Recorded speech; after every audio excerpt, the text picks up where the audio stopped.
Welcome to this session on PageRank and Markov chains. So here we are going to discuss the basics about the page ranking and then we'll see what is the importance of Markov chain. So let us see the basics of page ranking. So PageRank is an algorithm used by Google search to rank web pages in their search engine results. And the PageRank was named after Larry Page, one of the founders of the Google. And it is a way of measuring the importance of website pages. It works by counting the number and quality of links to a page to determine a rough estimate of how important the website is. So the quality as well as the number of links are used to determine how important the website is. So we will see an example here. So you can see that if you are just considering the number of links, then E should have been having more page ranking. But you can see that here C is having more ranking, even though it is having only one link from B. Why it is having more importance? Because you can see that B is considered to be a high quality web page, and from that high quality web page it is having a link to C. So C is having more page ranking compared to other nodes which are available here. The underlying assumption is that more important websites are likely to receive more links from other websites. And in page ranking, yes, it assigns to every node in the web graph a numerical score between 0 and 1. And given a query, a web search engine computes a composite score for each web page that combines hundreds of features such as cosine similarity and term proximity together with the PageRank score.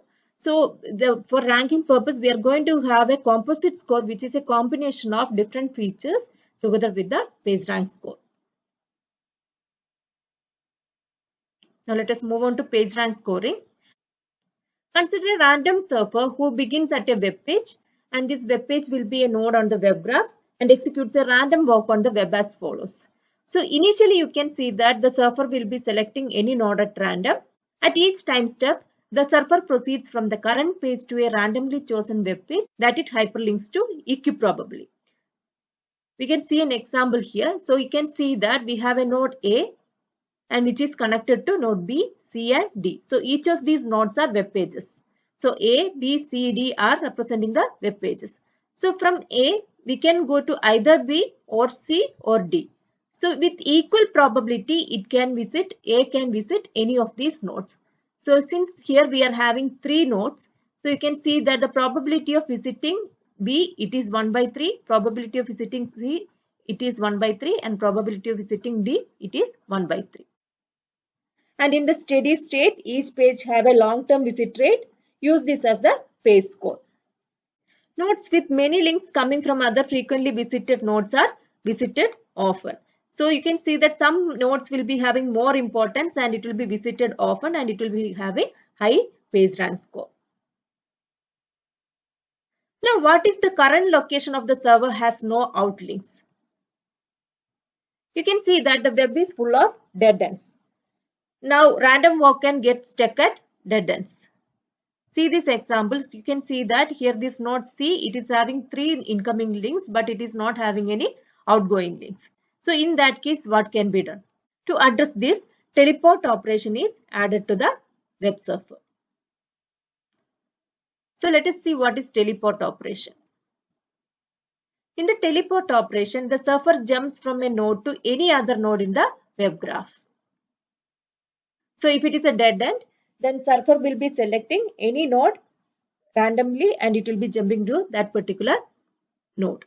The destination is chosen uniformly at random from all web pages. Now if n is the total number of nodes in the web graph, the teleport operation takes the surfer to each node with probability 1 by n. Now suppose we are having 4 nodes in the graph. In teleport operation, it takes the surfer to each node with the probability 1 by 4 there. So here you can see that the surfer would also teleport to its present position with the probability 1 by n. Teleport operation is used in 2 ways to assign PageRank score to each node of the web graph. There are 2 conditions that we have to consider. When at a node with no outlinks, the surfer invokes the teleport operation. So when there is no outlinks or when it is a dead end, then surfer will be invoking the teleport operation with equal probability. That is, if it is having n nodes, then the probability of visiting that any of the nodes will be 1 by n. Now suppose that we are at a node that has outgoing links. In that case, the surfer invokes a teleport operation with the probability alpha. Either it can be a teleport operation or otherwise it can be a standard random walk with the probability 1 minus alpha. And here you can see that alpha is a fixed parameter and typically alpha might be 0.1. So when we are using the teleport operation, if the node is having some outgoing links, the operation can be either a teleport operation or a standard random walk. And we have seen that the teleport operation can happen with the probability of alpha, which is falling between 0 and 1, and typically the value of alpha is 0.1. And in that case, the chance of standard random walk will be 1 minus alpha. So if it is 0.1, the chance of standard random walk will be 0.9.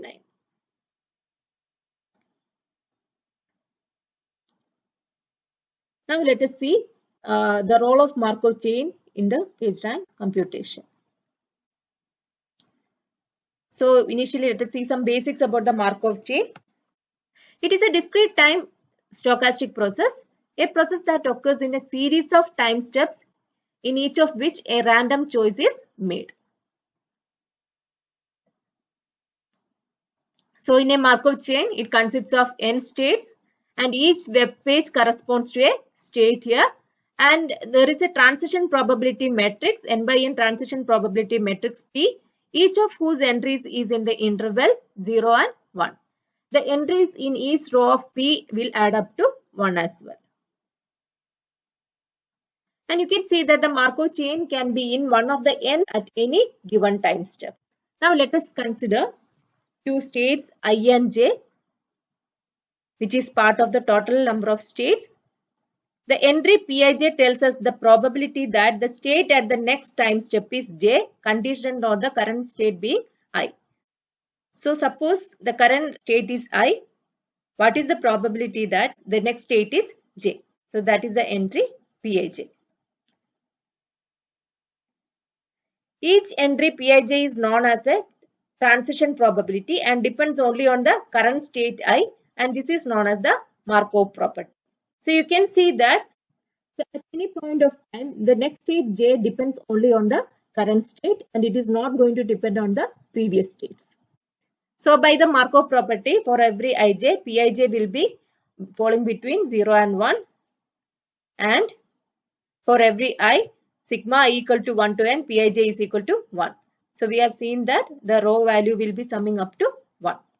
Stochastic matrix is a matrix with non-negative entries that satisfies the equation 1, this equation.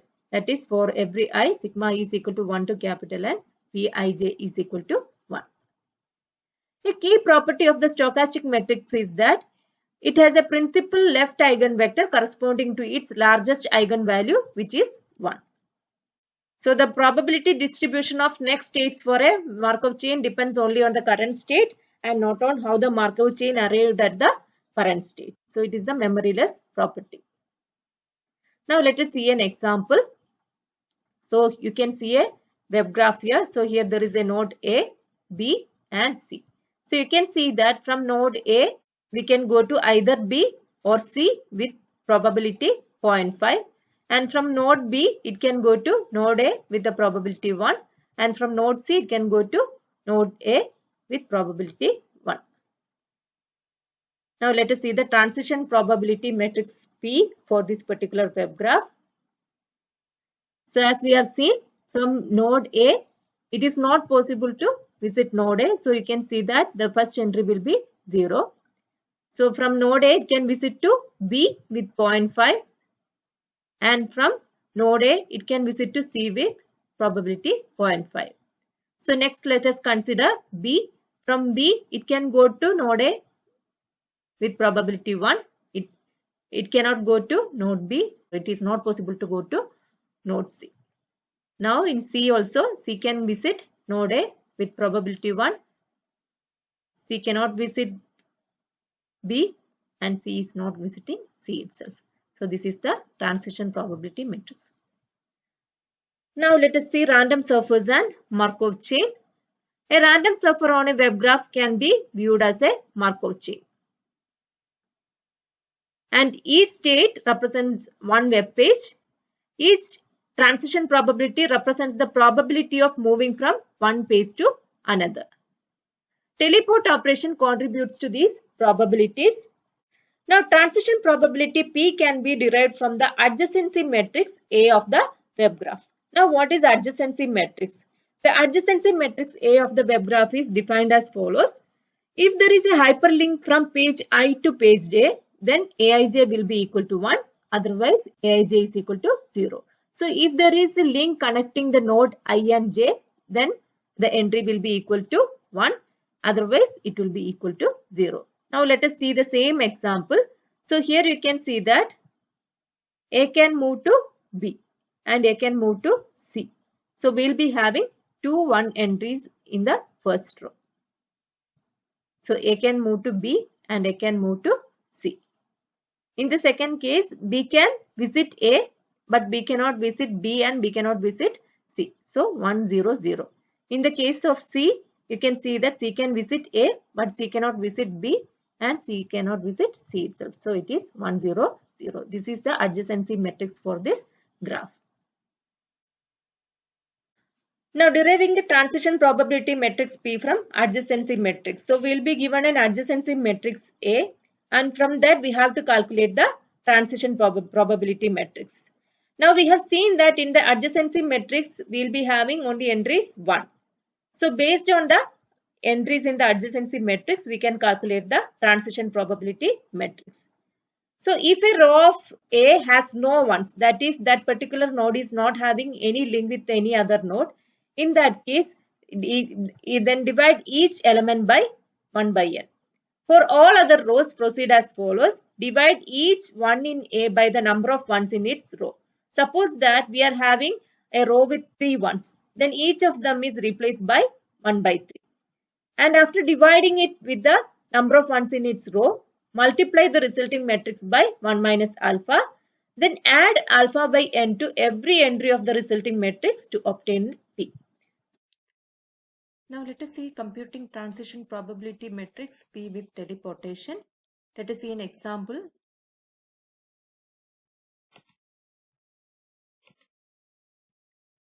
So here we are having a graph with 3 nodes, 1, 2 and 3.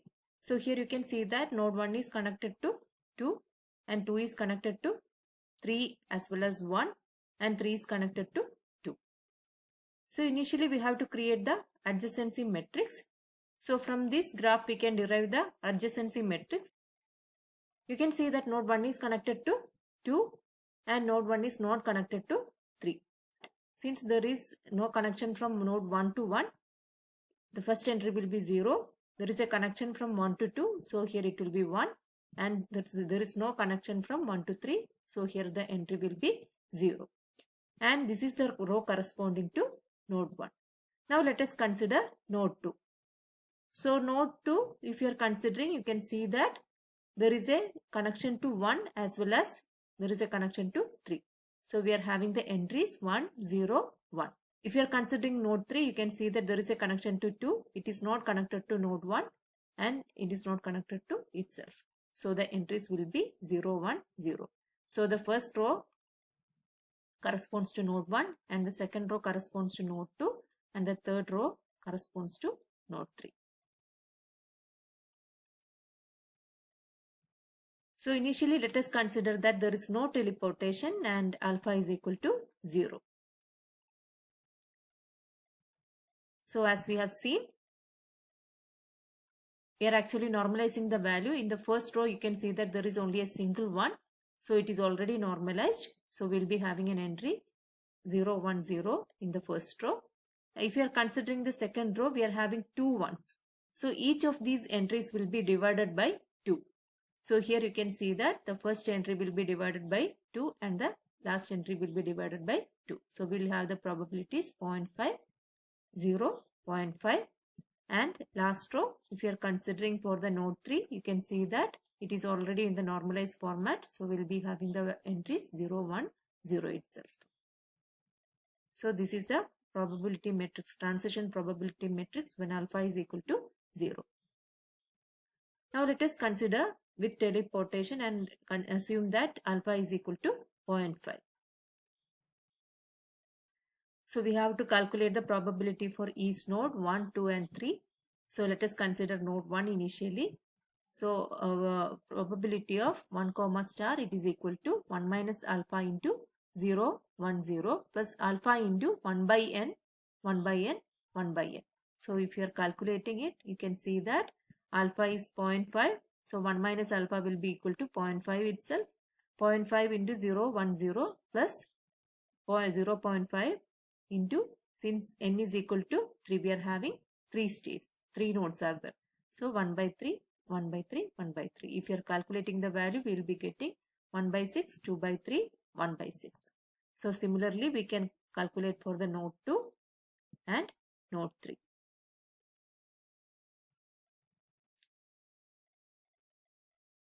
And this is the transition probability matrix for this particular graph when there is teleportation and alpha is assumed to be 0.5. Now let us see what is ergodic Markov chain. A Markov chain is said to be ergodic if there exists a positive integer t0 such that for all pairs of states I, j in the Markov chain, if it is started at time 0 in state I, then for all t greater than t0, the probability of being in state j at time t is greater than 0. So here the probability of visiting another state at a time t will be greater than 0. So for a Markov chain to be ergodic, two technical conditions are required of its states and the non-zero transition probabilities. The two conditions are irreducibility and aperiodicity. Irreducibility ensures that there is a sequence of transitions of non-zero probability from any state to another. And aperiodicity ensures that the states are not partitioned into sets such that all state transition occur cyclically from one set to another. So these are the two conditions which are required for a Markov chain to be ergodic. Now let us see this theorem. For any ergodic Markov chain, there is a unique steady state probability vector, vector pi, that is the principal left eigenvector of P, such that if eta of I, t is the number of visits to state I in t steps, then limit t tends to infinity, eta of I, t divided by t, that is equal to pi of I, where pi of I is greater than 0 is a steady state probability for the state I. So as you can see, after some transitions, we will be reaching the steady state probability. It follows from the theorem that the random walk with teleporting results in a unique distribution of steady state probabilities over the states of the induced Markov chain. This steady state probability for a state is the page rank of the corresponding web page. So pi of I is the page rank of the corresponding web page. So that is about the page ranking basics as well as the Markov chain. With this, we wind up this session. Thank you.